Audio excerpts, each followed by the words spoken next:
Future doctors, कैसे हैं आप सभी। आई होप आप सब अच्छे होंगे। मैं हूं मीमांसा और एक बार फिर स्वागत है आपका एमबीबीएस वाला की यूट्यूब चैनल में। तो दोस्तों, आज की वीडियो में हम कर्नाटका के रिजर्वेशन सिस्टम के बारे में डिस्कस करेंगे, जिसमें हम domicile criteria of Karnataka, category wise seat distribution के साथ साथ कुछ additional category and special category seat reservation के बारे में भी डिटेल में डिस्कस करेंगे। तो दोस्तों, अगर आप कर्नाटका डोमिसाइल है और आप यहाँ की सीट रिजर्वेशन सिस्टम में अप्लाई करने के लिए एलिजिबल हैं, तो आप कर्नाटका के गवर्नमेंट मेडिकल कॉलेज में एडमिशन लेकर अपना डॉक्टर बनने का सपना एक मिनिमम बजट में पूरा कर सकते। तो चलिए वीडियो को शुरू करते हैं। हम पहले डोमिसाइल के बारे में बात कर लेते हैं। तो कर्नाटका के अंदर डोमिसाइल क्राइटेरिया अप्लाई करने के लिए जरूरी है कि आपकी स्टडी कर्नाटका स्टेट में हुई हो, चाहे आपकी schooling state CBSE ICSE board या किसी भी रिकॉग्नाइज्ड बोर्ड से हो,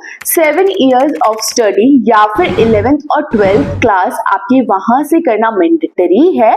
आपको कर्नाटका की ऑफिशियल वेबसाइट यानी kea.kar.nic.in पर जाकर उस परफॉर्मा को डाउनलोड करके प्रिंट कराना होता है और उसको फिल कराकर जिस भी स्कूल से आप पढ़े हो उस स्कूल के एरिया में जो भी BDO block education officer department है वहां से आपको वेरिफिकेशन कराना होता है, तो आपको कर्नाटका डोमिसाइल मिल जाता है। तो दोस्तों, चलिए बात करते हैं कर्नाटका की 85% in government and private college में सीट रिजर्वेशन सिस्टम के बारे में। इन सारे कोटा के अंदर आपको डिफरेंट प्रोसीजर और एलिजिबिलिटी क्राइटेरिया फॉलो करना होता है। सबसे पहले हम कर्नाटका के मेडिकल कॉलेज के रिजर्वेशन सिस्टम समझ लेते हैं, क्योंकि यहाँ पर एससी, एसटी और ओबीसी कैटेगरी के लिए अलग अलग परसेंटेज के हिसाब से रिजर्वेशन दिया जाता है। अब एससी कैटेगरी के लिए 17% रिजर्वेशन होता है, एसटी कैटेगरी के लिए यहाँ पे 7% रिजर्वेशन होता है, ओबीसी कैटेगरी के लिए 32% का रिजर्वेशन होता है, जो फर्दर अलग अलग कैटेगरीज में डिवाइड होता है। जैसे कि कैटेगरी 1 इसमें 4% का रिजर्वेशन दिया जाता है, कैटेगरी 2A यहाँ पर 15% का रिजर्वेशन होता है, कैटेगरी 2B इसमें 4% का रिजर्वेशन होता है, कैटेगरी 3A इसमें भी 4% का रिजर्वेशन होता है और कैटेगरी 3B इसमें भी 5% का रिजर्वेशन होता है। टोटल मिला के ओबीसी कैटेगरी के लिए 32% रिजर्वेशन बनता है, बाकी 44% सीट जनरल कैटेगरी के स्टूडेंट्स के लिए होती है। ये सीट सारे कैटेगरी में वर्चुअली डिस्ट्रीब्यूट होती है। इसके अलावा कर्नाटका स्टेट में कुछ इंपॉर्टेंट एडिशनल रिजर्वेशन भी है जो सिर्फ कर्नाटका डोमिसाइल स्टूडेंट्स के लिए एप्लीकेबल है, जिसके बारे में हम जान लेते हैं। तो सबसे पहले हम बात करते हैं रूरल कोटा की। जो रूरल एरिया के स्टूडेंट्स हैं उनके लिए 15% seat government and private college में अवेलेबल होती है। तो चलिए जानते हैं eligibility criteria for rural quota. दोस्तों, अगर कोई कैंडिडेट ग्रामीण इलाके से है और उन्होंने अपनी स्कूलिंग वहां से की है, तो उनको कर्नाटका की ऑफिशियल वेबसाइट kea.kr.nic.in पर जाकर एक परफॉर्मा डाउनलोड करना होगा। उस परफॉर्मा में स्कूल के हेडमास्टर, टीचर या प्रिंसिपल के सिग्नेचर कराने के बाद ब्लॉक एजुकेशन ऑफिसर से वेरीफाई कराना होता है। फिर आपको रूरल कर्नाटका सर्टिफिकेट अलॉट हो जाता है। इस रूरल सर्टिफिकेट के अंदर कर्नाटका के जितने भी गवर्नमेंट कॉलेज हैं उनके लिए 50% रिजर्वेशन होता है। और अगर आप एससी कैटेगरी से हैं तो आप उसके कट ऑफ में तो एलिजिबल होंगे ही, साथ ही साथ आपके पास रूरल सर्टिफिकेट है तो आप 50% एडिशनल रिजर्वेशन के लिए भी एलिजिबल हो जाते हैं कर्नाटका स्टेट के अंदर। इस रूरल कैटेगरी के अंदर एक चीज ध्यान देने वाली बात है, वो ये है कि अगर आप एससी एसटी कैटेगरी से नहीं है और आप जनरल ओबीसी या किसी भी अदर डिपेंडेंट कैटेगरी से बिलोंग करते हैं, तो आपके पेरेंट्स की इनकम 6 लाख से कम होनी चाहिए, तभी आप इस रूरल सर्टिफिकेट के लिए एलिजिबल हो पाएंगे। और अगर आप एससी एसटी कैटेगरी से बिलोंग करते हैं तो आपके लिए इनकम की कोई लिमिटेशन नहीं है। आपके फादर मदर की इनकम कुछ भी हो, आप इस कैटेगरी में अप्लाई कर। अब बात करते हैं कन्नड़ा मीडियम कोटा की। तो ये कर्नाटका का लोकल लैंग्वेज कोटा है। इस कोटा के लिए 5% गवर्नमेंट सीट जो है वो रिजर्व्ड होती है। इसमें उन स्टूडेंट्स को प्रेफरेंस दी जाती है जिन्होंने अपनी पढ़ाई कन्नड़ मीडियम से कंप्लीट की हो। अगर आप कर्नाटका मीडियम के लिए अप्लाई करना चाहते हैं तो आपको उसकी ऑफिशियल वेबसाइट पर जाकर परफॉर्मा डाउनलोड करना होगा। उस परफॉर्मा को ₹20 के स्टैम्प पेपर पर प्रिंट करवा कर सिग्नेचर एंड अथॉराइज करना होता है। दोस्तों, इस कोटा के लिए अप्लाई करने का प्रोसीजर आपके ब्राउजर में क्लियरली मेंशन होता है।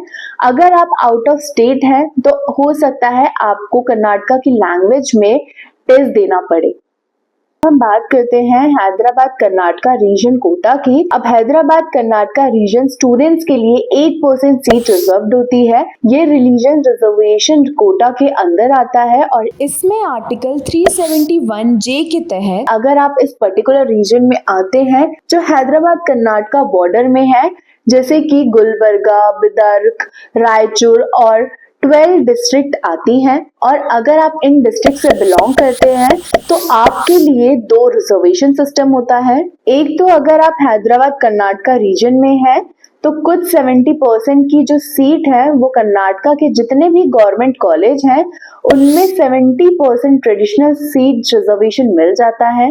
और सेकंड, हैदराबाद कर्नाटका रीजन के एरिया में जो पर्टिकुलर मेडिकल कॉलेज आते हैं, वैसे तो कॉलेज यहाँ पर लिमिटेड है, लेकिन जो भी कॉलेज है यहाँ पर उनमें भी 70% रिजर्वेशन होता है। यानी अगर रायचूर में एक कॉलेज है तो रायचूर के स्टूडेंट्स के लिए वहां पर 70% रिजर्वेशन रिजर्व होता है।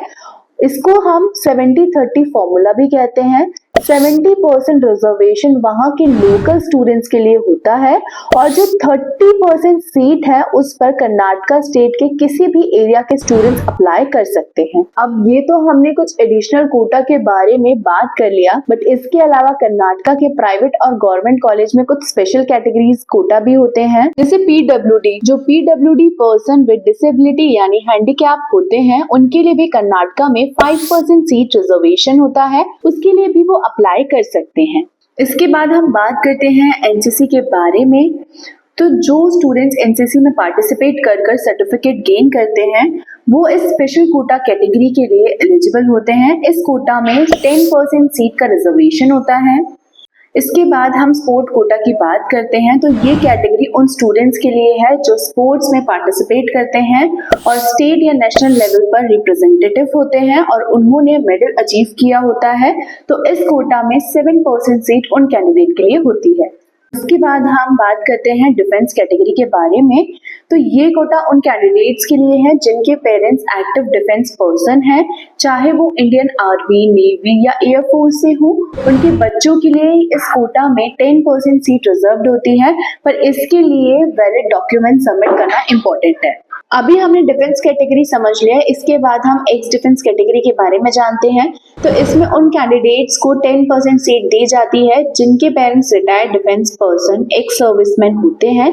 तो ये स्पेसिफिक सीट उनके लिए होती है। इसमें भी आपको वैलिड डॉक्यूमेंट्स प्रूफ देना होता है। इसके बाद हम स्काउट गाइड कोटा के बारे में जानते हैं। इस कोटा में 10% सीट कर्नाटका के स्टूडेंट्स के लिए है जो भारत स्काउट गाइड के एक्टिव मेंबर्स रहे हैं और उनके पास इसका सर्टिफिकेट होना जरूरी है। इस कैटेगरी में भी स्पेसिफिक कोटा होता है जिसमें आपको प्रेफरेंस मिलती है। इसके बाद हम जानते हैं CAPF कोटा के बारे में। तो 10% सीट उन कैंडिडेट्स के लिए भी है जिनके पेरेंट्स CAPF में काम करते हैं या रिटायर हैं। CAPF पर्सन में CRPF, BSF, ITBP, CISF के जवान आते हैं। इस कैटेगरी में भी वैलिड डॉक्यूमेंट रिक्वायर्ड होते हैं। इसके बाद हम AGL की बात करें तो ये कर्नाटका के रूरल या अंगेठी स्पीकिंग रीजन के स्टूडेंट्स के लिए होता है।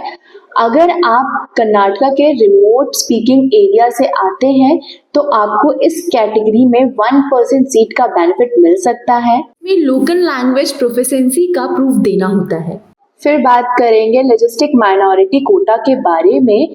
तो ये रिजर्वेशन कर्नाटका के कैंडिडेट्स के लिए है जो तमिल, तेलुगु, कोबड़ा और तुलु कम्युनिटी से बिलोंग करते हैं। इसमें कुछ कंडीशन होती है, जैसे कैंडिडेट को कर्नाटका का रेसिडेंट होना चाहिए, कैंडिडेट ने कर्नाटका में लगातार 10 साल तक अपनी पढ़ाई कंप्लीट की हो, यानी फर्स्ट स्टैंडर्ड से लेकर क्वालिफाई एग्जाम तक। इसके बाद कर्नाटका में मुस्लिम माइनॉरिटी रिजर्वेशन कोटा भी होता है। ख्वाजा बंदे नवाज मेडिकल कॉलेज के अंदर भी मुस्लिम माइनॉरिटी के लिए स्पेसिफिक रिजर्वेशन होता है, जिसके लिए आप अप्लाई कर सकते हैं। इसमें कुछ कंडीशन होती हैं, जैसे कैंडिडेट को कर्नाटका का डोमिसाइल होना चाहिए और कैंडिडेट को मुस्लिम माइनॉरिटी कम्युनिटी से बिलोंग होना चाहिए जो स्टेट के माइनॉरिटी कैटेगरी में रिकॉग्नाइज हो। इसके बाद यहाँ पर क्रिश्चियन माइनॉरिटी रिजर्वेशन कोटा भी होता है। क्रिश्चियन कोटा काफ़ी स्पेसिफिक है और ये मेनली क्रिश्चियन माइनॉरिटी इंस्टीट्यूट में ऑफर किया जाता है। ये कोटा उन स्टूडेंट्स के लिए रिजर्व्ड होता है जो क्रिश्चियन कम्युनिटी से बिलोंग करते हैं और इस कोटा के तहत क्रिश्चियन माइनॉरिटी स्टूडेंट्स को मेरिट लिस्ट या जनरल कैटेगरी की कंपैरिजन में थोड़ा रिलैक्सेशन मिलता है। तो ये था कर्नाटका के स्पेशल कैटेगरी सीट के बारे में डिटेल्स। ये सभी कैटेगरी का कोटा लिमिटेड होता है और इनके लिए स्ट्रिक्ट डॉक्यूमेंटेशन प्रोसेस होता है। काउंसलिंग के टाइम पे आपको इन कैटेगरी का प्रूफ प्रेजेंट करना होता है। तो आपको कर्नाटका स्टेट मेडिकल काउंसलिंग के दौरान ये जरूर इंश्योर करना होगा कि आप अपने डॉक्यूमेंट प्रॉपर तरीके से सबमिट करें ताकि आपको सीट अलोकेशन में प्रेफरेंस मिल सके। अगर आप इनमें से किसी भी रिजर्वेशन क्राइटेरिया को फुलफिल करते हैं तो आप कर्नाटका के सीट रिजर्वेशन सिस्टम का बेनिफिट उठा सकते हैं। और अगर आप कर्नाटका के सीट रिजर्वेशन एलिजिबिलिटी क्राइटेरिया के बारे में डिटेल में जानना चाहते हैं तो आप केए की ऑफिशियल वेबसाइट पर जाकर कर्नाटका का नीट काउंसलिंग ब्रोशर डाउनलोड करके देख सकते हैं या आप हमें कमेंट करके पूछ सकते हैं। तो दोस्तों, अगर आपको वीडियो पसंद आए तो प्लीज लाइक, शेयर और चैनल को सब्सक्राइब जरूर करें। ये आपके लिए तो फ्री है, लेकिन हमें इससे मोटिवेशन मिलता है कि हम यूं ही आपके लिए नीट काउंसलिंग से रिलेटेड वीडियो बनाएं। मिलते हैं नेक्स्ट वीडियो में, तब तक के लिए बाय एंड टेक केयर।